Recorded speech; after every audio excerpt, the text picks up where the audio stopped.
Hello students, welcome back to my YouTube channel million minds maths. Last video में हम लोगों ने किए थे कुछ कॉन्सेप्ट जो कि रिलेटेड थे क्वाड्रेटिक इक्वेशन से, और इस वीडियो में हम लोग करने वाले हैं इस टॉपिक से रिलेटेड कुछ क्वेश्चंस। इससे पहले कि इस वीडियो को स्टार्ट करें, हम रिवाइज कर लेते हैं वो कॉन्सेप्ट जो हमने पिछली वीडियो में सीखे थे। सबसे पहले क्वाड्रेटिक इक्वेशन क्या होता है?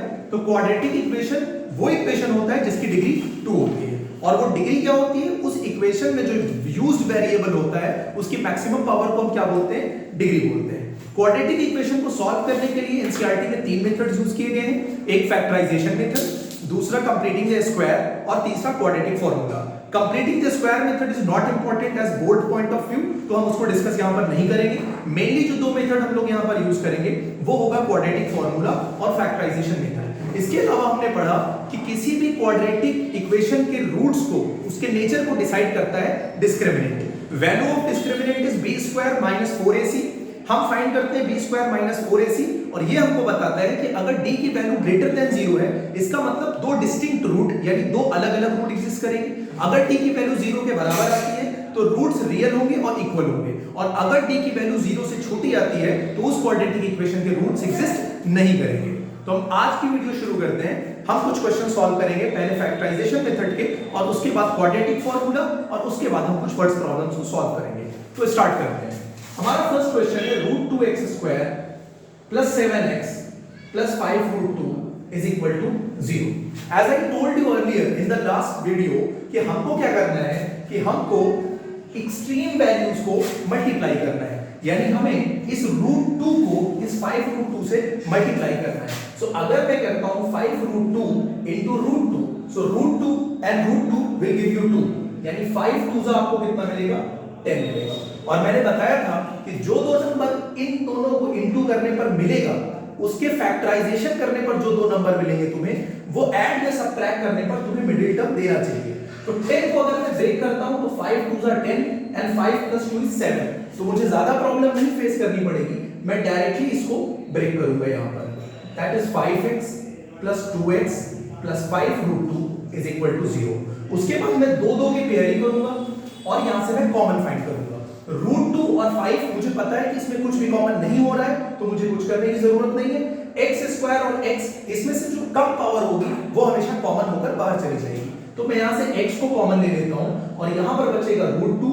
x स्क्वायर से x कॉमन चला गया तो x यहां पर बचा, और प्लस यहां पर 5, यहां पर मैं प्लस लेता हूं। अब यहां कॉमन लेने में प्रॉब्लम होगी बच्चों को, लेकिन हमको ये पता है कि जो इस ब्रैकेट में आ रहा है वही इस ब्रैकेट में आना चाहिए, तो मैं पहले से यहां पे √2x plus 5 लिख देता हूं। अब मैं देख लेता हूं कि मैंने ऐसा क्या कॉमन निकाला होगा कि यहां √2x plus 5 आ रहा है। तो देखो बेटा, 5√2 यहां पर है और यहां पर क्या है? 5 है, यानी √2 इसके पास से बाहर गया होगा, तभी यहां पर क्या बचा है? 5 बचा है। तो मैं सिंपली यहां पर क्या लिख दूंगा? √2 लिख दूंगा। Now you have √2x plus 5, √2x plus 5, that will give you √2x plus 5, and you are left with x plus √2, that is equal to 0। अब इन दोनों का प्रोडक्ट अगर 0 है, इसका मतलब कोई एक वैल्यू 0 है, या तो ये 0 है या फिर ये 0 है, तो मैं दोनों को एक एक बार 0 के इक्वल रख दूंगा। अब मैं यहां पर देख रहा हूं √2x plus 5 is equal to 0, so √2x is equal to plus 5, right hand side में जाएगा -5 हो जाएगा, और x is equal to -5y upon √2, क्योंकि √2 इधर मल्टीप्लाई कर रहा है तो इधर जाकर डिवाइड करेगा। x plus √2 that is equal to 0, so x is equal to negative √2, और ये दो रूट्स आपके आंसर हो जाएंगे। आई होप ये क्वेश्चन क्लियर है आपको, इसका आप स्क्रीनशॉट ले सकते हैं, फिर हम उसके बाद दूसरा क्वेश्चन सॉल्व करेंगे। अब हम चलते हैं अपने नेक्स्ट क्वेश्चन की तरफ, और आपका नेक्स्ट क्वेश्चन है 2x square minus x plus 1/8 is equal to 0। यहां पर हम क्या करेंगे? ये जो फ्रैक्शन में मुझे इस फ्रैक्शन को खत्म करना है जिससे क्वेश्चन मेरे लिए आसान बन सके, तो मैं क्या करूंगा कि यहां पर इनका जो डिनोमिनेटर है उनका मैं एलसीएम लूंगा। एलसीएम लेने के लिए मैं क्या करता हूं, जिसके पास डिनोमिनेटर में 8 नहीं है उसमें मैं 8 से मल्टीप्लाई करके 8 को गायब कर दूंगा। सो 8 2 16x square, 8 into x 8x and plus 1 is equal to 0। ये मैंने क्या किया? सिंपल सी बात है, मैंने एलसीएम ही लिया है, क्योंकि अगर यहां पर ये 1 होता तो मैं 1 8 जा 8 करता, तो 8 से ऊपर भी इंटू करता, यहां पर 1 होता तो मैं 1 8 जा 8 करता और ऊपर भी 8 करता, ये डिनोमिनेटर का 8 इधर जाकर 0 हो जाता तो हमारे पास ये इक्वेशन फ्रेम होकर आता। तो इसलिए मैंने डायरेक्टली आपको क्या बोला कि जिस नंबर के पास डिनोमिनेटर में 8 नहीं है मैं उसको 8 से इंटू करता हूं और 8 को यहां से गायब कर देता हूं। बाकी का कांसेप्ट पिछले क्वेश्चंस की तरह सेम है। 16 वन जा 16, यानी एक्सट्रीम वैल्यूज को मैंने मल्टीप्लाई किया, मुझे मिला 16 को मैं कैसे ब्रेक कर सकता हूं? एक तो मैं 16 को लिख सकता हूं 16 वन जा, और मैं लिख सकता हूं 8 टू जा, और मैं लिख सकता हूं 4 4 जा। अब मुझे क्या चाहिए मिडिल टर्म में? 8 चाहिए मुझे। तो 8 लाने के लिए कौन सी वैल्यू है? 4 प्लस 4। 4 प्लस 4 मुझे कितना देगा? 8 देगा। तो मैं लिखूंगा इसको एज इट इज उतारूंगा, यहां लिखूंगा 4 प्लस 4x और यहां पे लिखूंगा 1। मैं इसलिए इसको ब्रैकेट में लिख रहा हूं ताकि साइन कन्वेंशन में कोई प्रॉब्लम मुझे ना आने पाए। 16x² minus 4 into x minus 4x minus into plus minus again minus 4x plus 1 is equal to 0। 16x² minus 4x, यहां से मैं 4x को कॉमन ले सकता हूं। 16 में से 4 कॉमन किया 4 बचेगा, x² से यहां x, 4x था 4x कॉमन चला गया। कोई भी नंबर जब पूरा का पूरा कॉमन जाएगा तो अपनी जगह पर 1 छोड़कर जाएगा।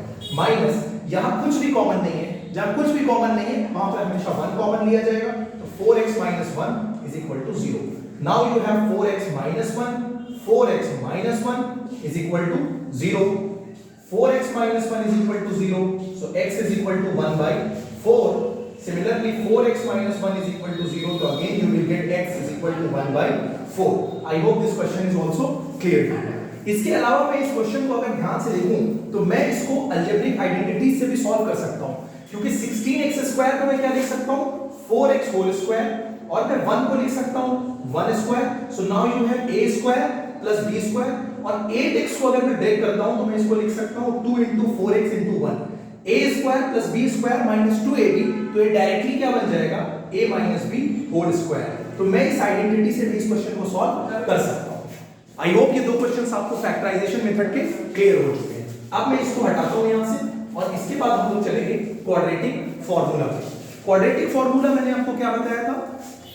Formula x is equal to minus b plus minus under root b square minus 4ac upon 2a, और ये जो b square minus 4ac है ये आपका डिस्क्रिमिनेंट होता है। किसी भी क्वेश्चन को सॉल्व करने से पहले हम पहले डिस्क्रिमिनेंट को फाइंड कर लेंगे, जिससे हमको ये आइडिया लग जाए कि इसके रूट एग्जिस्ट करते हैं या नहीं करते हैं। So my question is 4x² plus 4 root 3x plus 3 is equal to 0. So here you have a is equal to 4, क्योंकि x² के साथी को a बोलेंगे, x के साथी को यहां पर हम b बोलेंगे, और कांस्टेंट टर्म को हम c बोलेंगे। d is equal to b² minus 4ac. Value of b is 4 root 3 square minus 4. Value of a is 4. Value of c is 3. Now here you have 4 root 3 whole square. 4 square is 16 and root 3 square is 3. अगर हम 4 root 3 square को solve करते हैं, so 4 square will be 16 and root 3 into root 3 will give you 3. That will give you 48. 4 4s are 16, 16 3s are 48, so you will get 0 here, and when discriminant is equal to 0 we can say roots of these equations are equal. तो root 0 है, तो अब हम यहाँ पर क्या करेंगे? x is equal to minus b, यहाँ पर इसकी वैल्यूज को हम पुट कर देंगे upon 2a, minus value of b is 4 root 3 plus minus b square minus 4ac को मैंने ऑलरेडी सॉल्व किया और वो 0 आ रहा है, तो मैं यहाँ 0 रखूंगा, और 2 into value of a is 4. Now here we have minus 4 root 3, under root 0 will be 0, तो इसका कोई मतलब नहीं रह जाएगा, and here we have 2 4s are 8, 4 1s are 1, 4 1s are 4 and 4 2s are 8, so here we will have minus root 3 by 2. This is the answer. Both roots will be equal to minus root 3 by 2. क्यों? क्योंकि d equal to 0 था, तो दोनों roots आपस में क्या होंगे? बराबर होंगे। तो एक रूट हमारा निकल के आया minus root 3 by 2, तो दूसरा भी जो इसका रूट होगा, इस इक्वेशन का जो 0 होगा, वो minus root 3 by 2 होगा। आई होप ये क्वेश्चन आपको क्लियर है। इसके बाद हम लोग एक और क्वेश्चन करते हैं, and your question is 1 upon x plus 4 minus 1 upon x minus 7 is equal to 11 upon 30, and you are given x is not equal to minus 4 comma 7. ये एक्स्ट्रा इंफॉर्मेशन इसलिए दी जाती है क्योंकि अगर x नेगेटिव 4 हो गया तो यहां पर -4 + 4 0 हो जाएगा और जैसे ही ये 0 होगा ये नॉट डिफाइंड हो जाएगा, इसलिए ये एक्स्ट्रा इंफॉर्मेशन दी जाती है। इसका फिलहाल आपके क्वेश्चन में कोई काम नहीं है।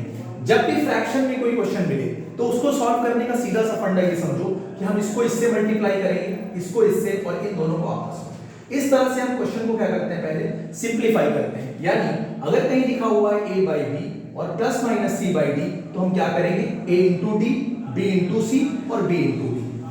ये मेथड हम यहां पे अप्लाई करते हैं। x - 7 बन जा x - 7, here you have minus, use minus, x + 4 बन जा x + 4। Now here x + 4 multiplied by x - 7। मैंने क्या किया, इसको इससे और इन दोनों को आपस में मैंने मल्टीप्लाई कर दिया और ये एज इट इज मैंने यहां पर लिख दिया। +x and -x has been cancelled out. One more thing is there. ये जो माइनस है, कल मैंने बताया था कि जब भी ये किसी भी ब्रैकेट के अंदर जाता है या ब्रैकेट से बाहर आता है तो उन दोनों केसेस में अंदर के साइन को बदल देता है। ये x + 4 था, यहां पर पहुंचा तो x + 4 रहेगा, लेकिन ये बाहर का माइनस अंदर के साइन को क्या कर देगा, चेंज कर देगा। तो यहां पर ये क्या हो जाएगा, x - 4। Now x and -x has been cancelled out. -7 and -4, two negative makes positive, यानी जब भी दो नेगेटिव साइन होंगे तो हमेशा एडिशन होगा, बट साइन हमेशा कैसा होगा, नेगेटिव होगा। यानी दोनों जुड़ेंगे लेकिन साइन हमेशा कैसा देंगे, नेगेटिव देंगे। दो नेगेटिव जुड़ने पर हमको क्या देंगे, नेगेटिव ही आंसर देंगे।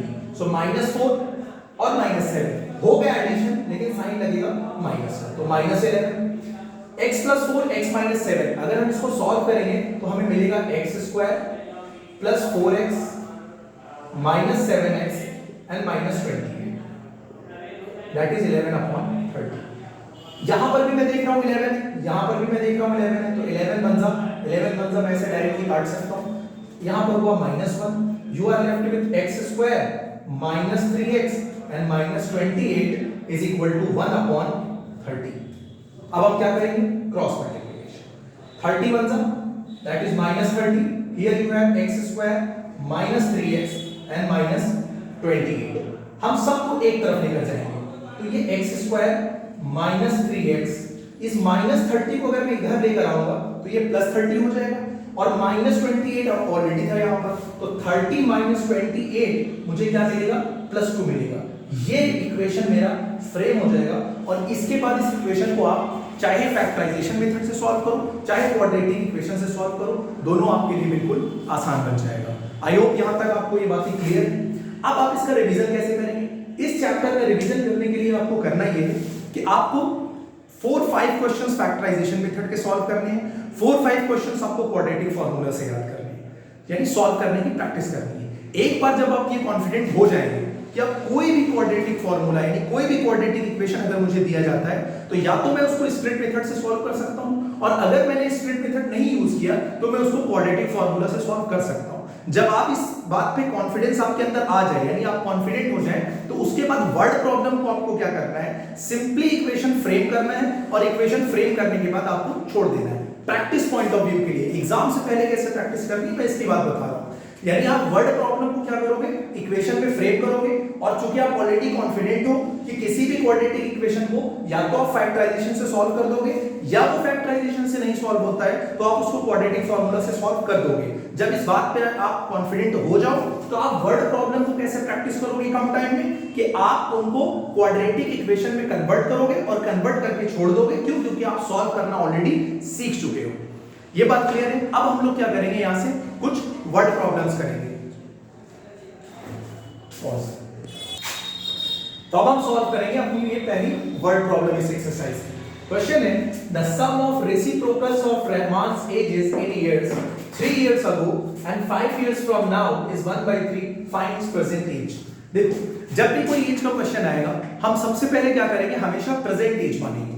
हमेशा क्या करेंगे, प्रेजेंट एज मानेंगे। तो मैं यहां पर क्या करूंगा इसके सॉल्यूशन में, पहला काम ये करूंगा, let Rahman's present age be x years। मैंने सबसे पहले क्या कहा कि रहमान की जो प्रेजेंट एज है वो कितनी है, x years है। उसके बाद क्वेश्चन क्या कह रहा है, 3 साल पहले की बात कर रहा है और 5 साल बाद की बात कर रहा है। तो मुझे दोनों चीजें पता होनी चाहिए कि 3 साल पहले रहमान की एज कितनी थी और 5 साल बाद कितनी रही होगी। तो मैं यहां लिखूंगा 3 years ago, 3 years ago Rahman says. अब अगर आज x है तो 3 साल पहले 3 साल कब रहा होगा, यानी x माइनस 3 years। क्लियर है ये बात? और अगर मैं 5 साल बाद की बात करूं, 5 years later, तो अब अगर आज रहमान की एज है x years, तो 5 साल बाद कितनी हो जाएगी, x प्लस 5 years हो जाएगी। यानी अगर अभी आपकी एज 16 है या 15 है तो 5 साल के बाद आप कितने होने वाले हो, 20 years के होने वाले हो। अगर आज आपकी एज 16 है तो 3 साल पहले कितने रहोगे, आप अपनी एज से 3 को माइनस करोगे। 5 साल बाद की बात करूंगा तो आप क्या करोगे, अपनी एज में 5 को ऐड करोगे। तो यहां पर हमने क्या किया है, रहमान की प्रेजेंट एज मैंने x मान ली, 3 साल पहले की बात कर रहा था तो मैंने कहा भाई x में से 3 माइनस कर देता हूं। 5 साल बाद की बात कर रहा है तो मैं क्या करूंगा, x में 5 को ऐड कर दे रहा हूं। ये दोनों एजेस मुझे पता चल गई। अब अकॉर्डिंग टू क्वेश्चन मेरा क्या कह रहा है कि द सम ऑफ, यानी मुझे ऐड करना है, तो अब ऐड करना है तो पता होना चाहिए किसको ऐड करना है, रेसिप्रोकल्स। रेसिप्रोकल आप समझते हो कि x का रेसिप्रोकल क्या होता है, 1/x। यानी हम क्या करते हैं, इसे पलट देते हैं। रेसिप्रोकल उसको बोलते हैं जो किसी भी नंबर से इनटू करने पर उसको कितना कर दे, 1 कर दे। यानी reciprocal of 5 will be 1/5, reciprocal of 3 will be 1/3। यानी मैं सिंपली क्या कर देता हूं, उसको पलट देता हूं, न्यूमरेटर को डिनोमिनेटर और डिनोमिनेटर को न्यूमरेटर बना देता हूं। सिर्फ मुझे इतना करना है। तो अब रेसिप्रोकल्स ऑफ रहमान सेजेस कब की एज, एक तो 3 साल पहले वाली एज इसका रेसिप्रोकल और 5 साल बाद वाली एज इसका रेसिप्रोकल, और इन दोनों रेसिप्रोकल का सम कितना है, 1/3। वर्ड प्रॉब्लम में मेन चीज ये होती है कि आप क्वेश्चन की इंफॉर्मेशन को कैसे डिराइव करते हो, उसका यूज करके कैसे इक्वेशन को फ्रेम करते हो। तो यहां पर हमने इसको अच्छे से समझा, हमें पता चला कि रहमान की जो 3 साल पहले की एज थी और जो 5 साल बाद वाली एज थी, उन दोनों के रेसिप्रोकल्स को अगर मैं ऐड कर रहा हूं तो 1/3 मिलना चाहिए। तो मैंने कहा 3 साल पहले की एज कितनी थी, x माइनस 3, इसका मैं रेसिप्रोकल कर दूंगा तो मुझे मिलेगा x 1/x माइनस 3। 5 साल बाद की एज कितनी थी, x प्लस 5, इसका मैं रेसिप्रोकल करूंगा तो मुझे क्या मिलने वाला है, 1/x प्लस 5। और इन दोनों का सम कितना हो रहा है, 1/3 हो रहा है। इसी वीडियो में अभी मैंने पहले बताया है कि जब भी फ्रैक्शन आएगी तो हम उसको कैसे सॉल्व करेंगे, इसको इससे और ये दोनों आपस में। हमेशा यहां पर भी यही मेथड हम यूज करने वाले हैं। x प्लस 5 बन जा x plus 5 plus x minus 3 बन जा x माइनस 3 अपॉन, हम इन दोनों को मल्टीप्लाई करेंगे। इन दोनों को मल्टीप्लाई करने पर हमें मिलेगा x square plus 2x minus 15। इसको आप डायरेक्टली अपने हिसाब से कर सकते हो, मैंने यहां पर डायरेक्टली कर दिया है। ये आ जाएगा यहां 1/3। अब यहां पर क्या होगा, 5 माइनस 3 कितना होता है, 2 होता है, और x प्लस x कितना हो जाएगा, 2x हो जाएगा। यानी ये इक्वेशन आगे बढ़ेगा, 2x 5 minus 3 will give you 2 upon x square plus 2x minus 15 is equal to 1/3। अब यहां इक्वल के बाद हम क्या करेंगे, इसको क्रॉस मल्टीप्लिकेशन, 3 इधर आकर इनटू करेगा, 3 2 जा 6x और 3 into 2 6 is equal to x square plus 2x plus 5। हम सारे नंबर्स को क्वाड्रेटिक फार्मूला में क्या करते हैं, एक ही तरफ शिफ्ट करते हैं। तो ये x स्क्वायर रखा है तो यहां पर ये प्लस 2x है, 6x जब उधर जाएगा तो ये प्लस 2x था, ये प्लस 6x इधर जाकर माइनस 6x बनेगा, और 2x माइनस 6x आपको देगा माइनस 4x।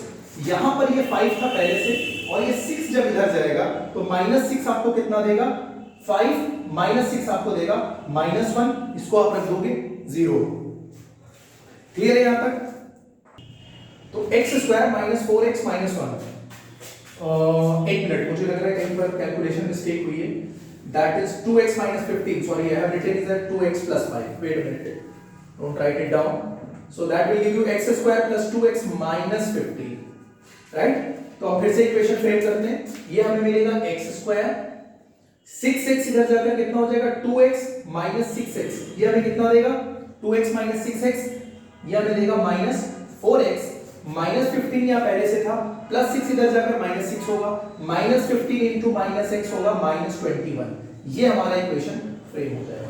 अब इसको हम क्या करेंगे, इस इक्वेशन को हम सिंपली क्या करेंगे, फैक्टराइजेशन मेथड से सॉल्व कर देंगे। देखो जितने भी वर्ड प्रॉब्लम्स होंगे 99% केसेस में उनके जो इक्वेशंस फ्रेम होंगे वो फैक्टराइजेशन मेथड से सॉल्व हो जाएंगे। 99% केसेस में शायद ही कोई ऐसा क्वेश्चन हो जो वर्ड प्रॉब्लम हो और उसमें क्वाड्रेटिक फार्मूला यानी वर्ड प्रॉब्लम में क्वाड्रेटिक फॉर्मूला यूज करना पड़े, ऐसा बहुत कम केसेस में देखने को मिलेगा। 99% केसेस में जो भी इक्वेशन फ्रेम होगा वो फैक्टराइजेशन मेथड से सॉल्व हो जाएगा। और यहां पर भी हम देख रहे हैं कि फैक्टराइजेशन मेथड से आसानी से सॉल्व हो सकता है। मैंने क्या बताया था फैक्टराइजेशन मेथड के लिए, एक्सट्रीम वैल्यूज को आप इनटू करोगे तो -21 है और यहां पर 1 है, 21 1 से आपको कितना मिलेगा, 21 मिलेगा, यानी आपको यहां कितना मिलने वाला है, 21 मिलने वाला है। और मुझे 21 को इस तरह से ब्रेक करना है कि मिडिल में मुझे क्या मिले, 4 मिल जाए। तो 21 को मैं क्या लिख सकता हूं, 21 1 जा 7 3 जा, और 7 और 3 का डिफरेंस कितना होता है, 4 होता है, मुझे पता है। तो मैं इसको क्या करूंगा, यहीं पर इसको मैं इधर लेकर आता हूं थोड़ा यहां से, तो ये हो जाएगा तुम्हारा x स्क्वायर, और 4 को मैं क्या लिख सकता हूं, 7 -3 और -21 इज इक्वल टू 0। अब मैं इसको ओपन कर देता हूं, -7x minus minus plus 3x minus 21 is equal to 0। यहां से मैं x कॉमन लूंगा तो x माइनस 7, यहां से मैं 3 कॉमन लूंगा तो x minus 7 is equal to 0। x minus 7 दोनों जगह है तो मैं इसको कॉमन ले लूंगा, और यहां बचेगा x प्लस 3 और इज इक्वल टू क्या हो जाएगा, 0। इन दोनों 0 को मैं एक एक करके 0 के, यानी इन दोनों फैक्टर्स को मैं एक एक करके 0 के इक्वल रखूंगा। So x minus 7 is equal to 0, so x will give you 7, x plus 3 is equal to 0, so x will give you -3। x की वैल्यू -3 नहीं हो सकती, क्यों? क्योंकि एज कभी भी नेगेटिव में नहीं आ सकती, तो ये वैल्यू नहीं एग्जिस्ट करेगी, -3 यानी एज नेगेटिव हो ही नहीं सकती। तो हमारा आंसर क्या हो जाएगा, 7 इयर्स। तो हम क्या कहेंगे कि रहमान की एज कितनी है, 7 साल है। क्लियर है ये बात? ये क्वेश्चन आपका एक वर्ड प्रॉब्लम का क्लियर हो चुका है। अब हम नेक्स्ट क्वेश्चन को सॉल्व करते हैं, ठीक है? तो नेक्स्ट वर्ड प्रॉब्लम हम लोग सॉल्व करेंगे। Two water taps together can fill a tank in 9 whole 3/8 hours. The tap of larger diameter takes 10 hours less than the smaller one to fill the tank separately. Find the time in which each tap can separately fill the tank. Question ये है कि दो tap मिलके किसी tank को 9 whole 3/8 hours में fill कर सकते हैं, ठीक है? जो लार्जर डायमीटर का टैप है उसको 10 आवर कम लग रहे हैं उसी टैप को अकेले, यानी अगर वो एक, जैसे एक टैप हो गया ये थोड़ा लार्जर डायमीटर का टैप है, ठीक है, इस टैप को फिल कर रहा है, और एक केस में ये थोड़ा कम डायमीटर का टैप है, ये इसको फिल कर रहा है। तो ये अगर अकेला इसको फिल करेगा तो 10 आवर कम ले रहा है, मतलब मैं ये मानूंगा कि अगर ये वाला इसको x आवर्स में फिल कर सकता है तो ये 10 आवर्स कम में, यानी x माइनस 10 आवर्स में फिल कर सकता है। आई होप यहां कोई प्रॉब्लम नहीं। और दोनों मिलकर कितनी देर में कर सकते हैं इसको फिल, 9 होल 3/8 आवर्स में कर सकते हैं। पहली चीज जो बच्चों के दिमाग में आती है वो ये आती है कि अगर ये इसको x आवर्स में फिल कर सकता है, ये इसको x माइनस 10 आवर्स में फिल कर सकता है, तो मैं दोनों को ऐड कर देता हूं तो दोनों मिलकर 9 होल 3/8 आवर्स में फिल कर देंगे, ठीक है? तो ऐसा यहां पर नहीं होने वाला है। देखो टाइम मैनवर के क्वेश्चन में क्या होता है कि हम देखते हैं कि 1 घंटे में कितना काम हो रहा है या 1 दिन में कितना काम हो रहा है, हम ये देखते हैं और उसके बेसिस पे ऐड करते हैं, ना कि घंटे का। यानी अगर एक आदमी किसी काम को 10 दिन में करता है और दूसरा आदमी उस काम को 20 दिन में करता है, तो क्या मैं ऐसा बोलूंगा कि दोनों मिलकर 30 दिन में करते हैं?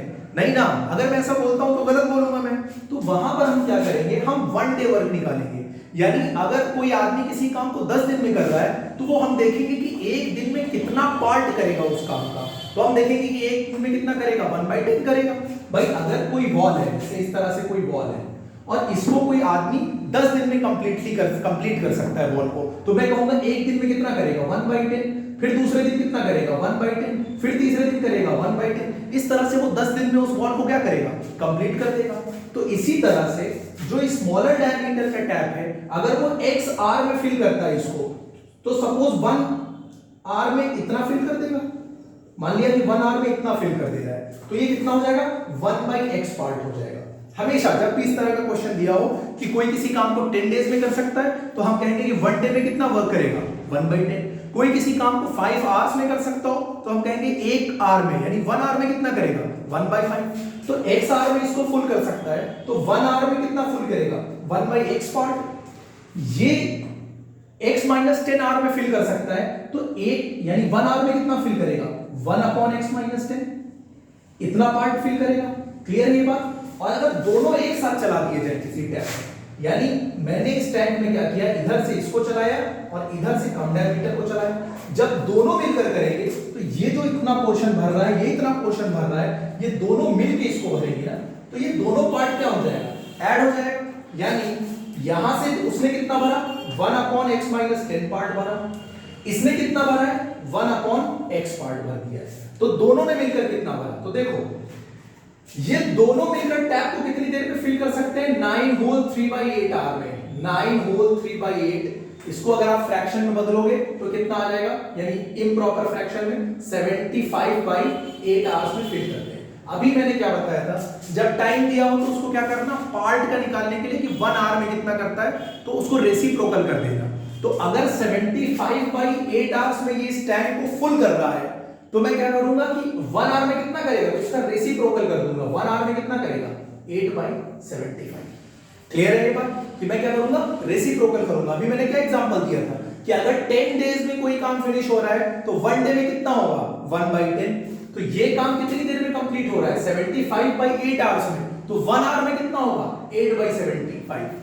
इसने एक 1 आवर में कितना टाइम फिल किया 1/x - 10, इसने कितना फिल किया 1/x, और दोनों ने मिलकर कितना पार्ट फिल किया, ये पार्ट कितना है 8/75 पार्ट है।